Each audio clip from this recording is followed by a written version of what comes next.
We are here today with Ms. Paulette Green. For as long as she can remember, she's been engaged in doing something creative. And in fact, she can't see herself doing anything else. Her company is called P Green Design, and you can find it online at pgreendesign.com. She makes brands come alive, thrive, and endure using a content drives design approach. I am witness to this. She has single-handedly designed more than 100 beautiful logos over the course of her career and counting. And you're going to love this part. Paulette won her first Visual Communications Award in the 8th grade, and she has gone on to receive more than 60 national and international awards from industry experts for creating distinct imprints that command more industry influence and create a positive impact on the bottom line. There are more than 80,000 hours behind the P Green Design brand, which is a great segue to our first question. So welcome, Paulette. Question number 1, what gives you energy? Oh, I think it goes without saying, ideas, talking about ideas, brainstorming, creating imprints. I love it. That's what really fuels my passion and my energy day to day. As I mentioned, I've been witness to it. I've had the privilege of seeing your beautiful work. On the flip side, what drains your energy? Do you have a pet peeve? Negativity, I have to say. I'm really more of a glasses half full person. And so I much prefer the positive approach.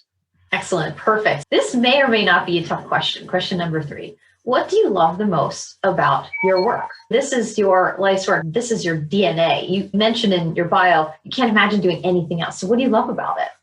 Yeah, I love the act of creation, of, as I mentioned, talking about ideas, brainstorming, just the act of developing an idea, the concept through the collaborative process of getting feedback from clients, and then honing, refining the idea, and ultimately having an end product that will make a brand come alive and thrive, endure, and that will thrill the client. Yes, and I've used your word. You use this word a lot. Co-create. You enjoy co-creation. It really is true. That is definitely part of my process. I get energy from co-creating or collaborating. It's really a lot more fun for me and a more of an amazing process rather than being in a vacuum and working on your own. Perfect. So on the flip side, we have to ask, what do you like the least about your work? Being a solopreneur, I wear every hat in the business. And while I love getting the checks in, my least favorite part is actually having to do the invoicing and the taxes, accounting, things like that.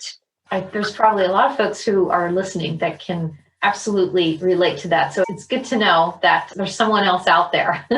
There's parts that aren't always rosy and glowing. Number 5. And I'm really anxious to hear the answer to this because you figured it out so early on, which is fascinating to me. When did you realize you knew what the great work of your life would be? Yeah, actually, even though I've realized that really the great work of my life started around the age of 2, it hasn't been until recently that I actually intellectualized that idea and thought about what I've done every step of the way throughout my life creatively. And lately I've just come to the realization that, I'm really born to be creative. And there has to be some comfort in this, in sense of knowing, just knowing that this is what you were born to do, for lack of a better way of phrasing it, that you just know. Yes, there's a lot of comfort in knowing that, and just in knowing that I'm doing something I was built to do, and I feel comfortable with it. It can come pretty easily. Things that I think about aren't necessarily as obvious to other people. And in fact, one of my clients has commented on that I will come forth with solutions that he never, ever would have thought of. And he's been in the marketing world for a number of years. So that really... Your client makes a great point that you make it look effortless. Folks have said you have an effortlessly chic style about you. So we're curious, do you ever have doubts Or do you ever have freak out moments where you about the great work of your life? And can you give us an example? Of course, everyone has doubts. And when you're in a business like mine, when you're working with design and style, that can be a very subjective pursuit. And of course, I always am concerned when I'm presenting new concepts to a client. Did I hit the mark?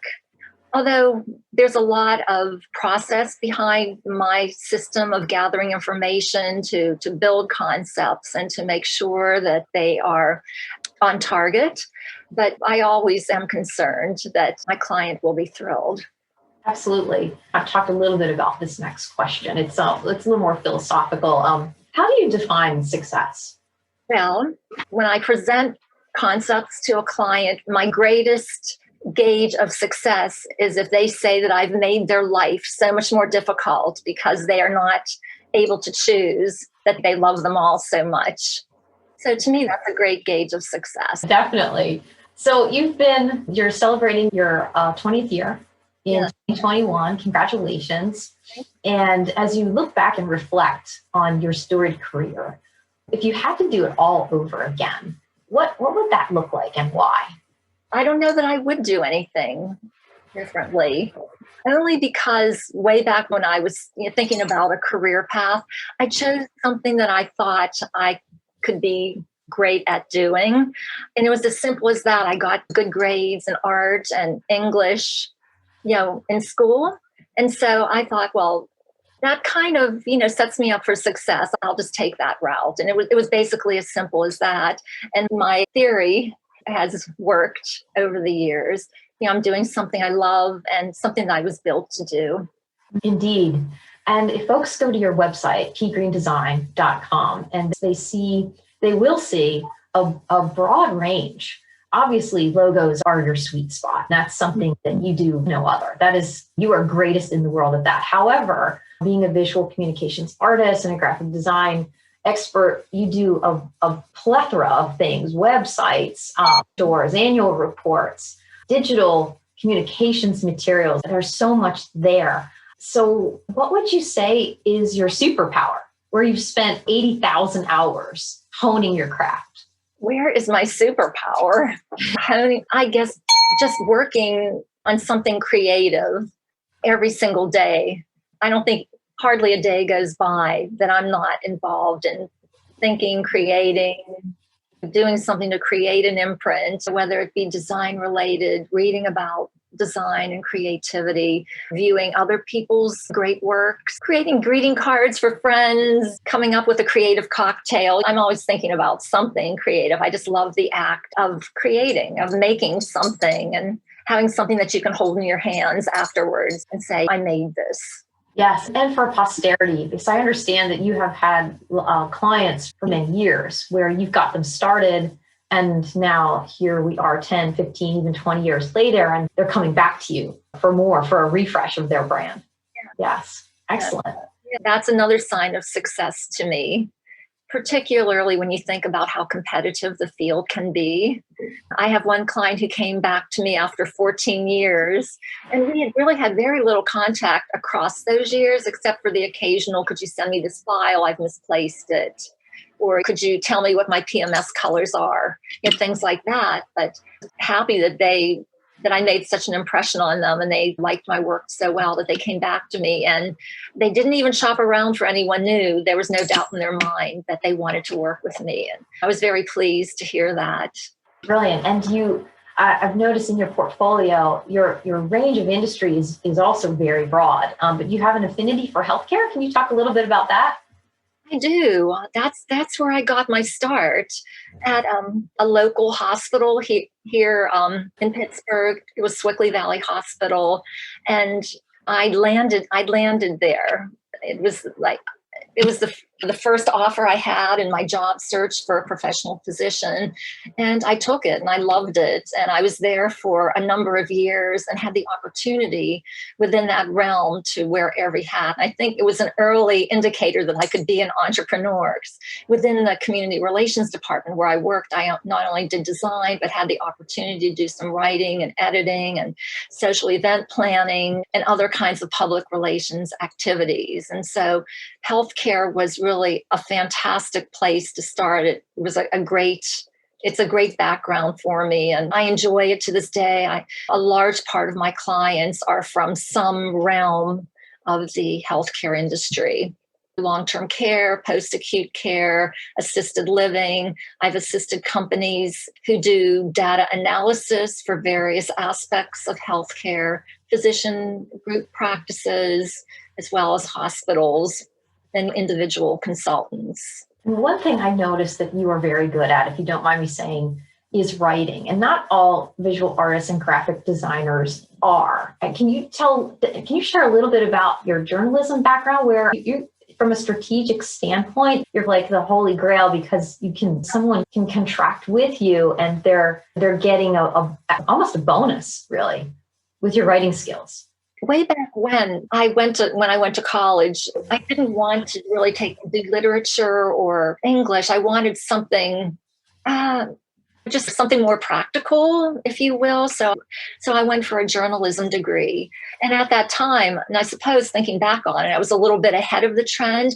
I thought how writing and messaging combines with design, that the whole package really can make it so much more impactful. And I thought if I can do both, it would really be a bonus going forward for an employer or for eventually a client. And so I took that path, but I also was involved in graphic design. And when I graduated, went on the job search, I found the job as a graphic specialist at our local hospital. And so the design portion came up more strongly, but I always had the opportunity to write. And lately, that has really come more to the fore. Clients seem to really appreciate that extra dimension that I can offer them. And it's very helpful with social media too, for writing in that medium, which is one thing, of course, we could have never predicted. Absolutely. So, as my nephews would say, this is your jam. The graphic design, visual communications, the writing that goes with it. It's very strategic. This is your jam. So question number 10 is an interesting one. What do you wish you were better at? Public speaking. That, I never had, I don't know, it never took with me. That's just one talent that eludes me to a large degree. So yes, that's definitely something I wish I could do better. And you are not alone. I can assure you, you are not alone with that one. Okay, so question number 11. What do you know about yourself, Paulette, to be absolutely true? I know that absolutely I am creative and that I love to work on anything creative related. And I will do so from beyond sunup to beyond sundown. I noticed that even if it's bled into your personal life too. I had the privilege of seeing a creative piece that you created for your nephew when he graduated from college. It was absolutely gorgeous. Can you talk a little bit about that? It was very personal, and I know he loved it. Sure. I call it an eye bite because in one single bite of the eye, you have a visual of who Mark, my nephew, is. And it includes keywords about his personality, his philosophy, things that he likes to do. And it just combines an interesting visual with everything he's about. And so I devised that idea as something special to give him for his graduation. It was gorgeous. And my understanding is that he framed it and it's hanging somewhere prominently where he can see it and be reminded of his greatness. It's in his room. And of course, from a design standpoint, I made it in all of his favorite colors, and I used his school seal and all of those things that would really resonate with him and that he would enjoy seeing every day. I can't think of a better gift. That's wonderful. I have a fun question for you. This is question number 12 of 15. So what would people be surprised to know about you? I think people would be surprised to know that I have run for office, and that was in high school. I ran class secretary my junior year in high school, and I had a slogan, and it was "Rock the boat, vote." Looking back on it, I can see that I was already into branding. And Yes. a tagline like that, I think, was amazing. And then in terms of my love for creative reuse, even back then, my mom took me to the local newspaper where they would just give you like leftover bolts of paper from the web press. And so I used those bolts of paper to create long, dramatic, eye-catching banners to promote my campaign and me. Fantastic. I did not know this about you. This is a great story. I totally forgot about that until recently. And then the second thing that I think people would be absolutely amazed to know is that I have won a swearing contest. My love of words can take like a totally different twist. That is definitely something most people would be surprised about. I know they are, because every now and then a colorful word could slip out at work and people would be astounded, because I guess I do come off as being pretty prim and proper at times and playing straightforward. And then they see this whole different side of me. Fantastic. I love it. That's a great one. That's perfect. And I've never heard it, but that is something people would definitely be surprised to know about you. Great one. So along the same lines, I know you love to read. So can you share a book that has inspired you, or a book that has encouraged you to behave or think differently? Sure. It's an indie book, and it's called Creative Cues from the Cat. Oh.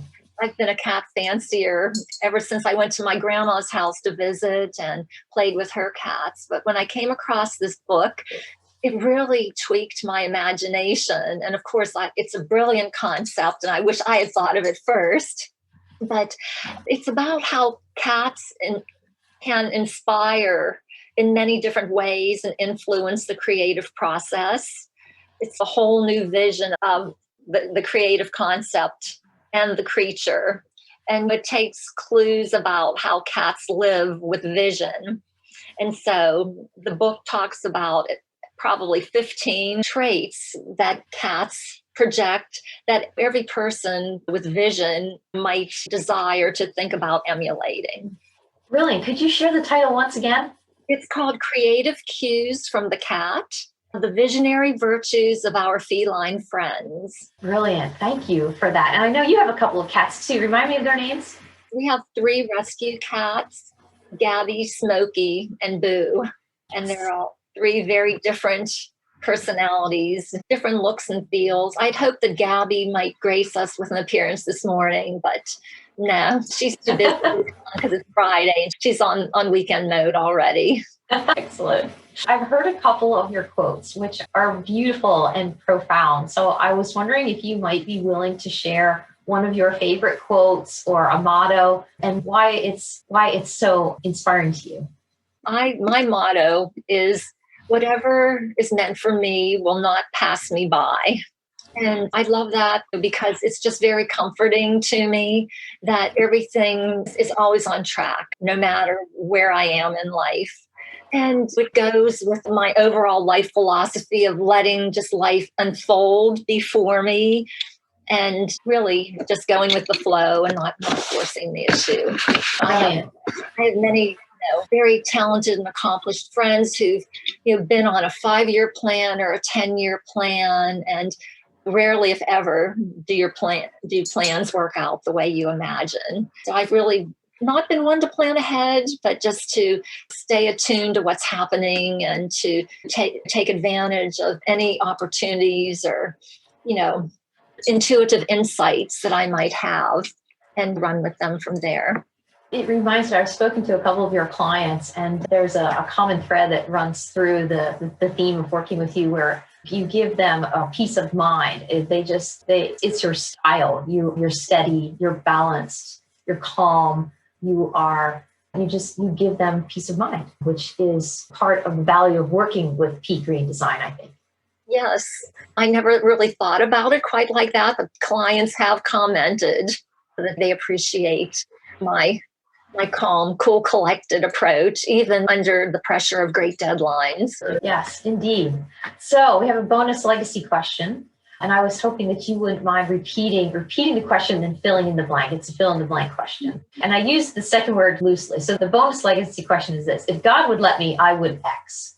So if you could repeat that and fill in the blank, but God could be anything. It could be Buddha, Allah, higher power, spirit, time, 0 point field, something greater than you. So if your God would let you, what would you do? If God would let me, I would keep on creating from now until eternity. Said. I just love the act of creating imprints and can't imagine doing anything else. It's been a lifelong pursuit for me. And I plan on snowshoeing on forever. Brilliant. That's an inspiration to many. Ladies and gentlemen, Paulette Green from P Green Design. She creates imprints to make brands come alive, thrive, and endure. You connect with her on her website at pgreendesign.com. Thank you so much, Paulette, for being here today. Thank you, Mary. It was my great pleasure.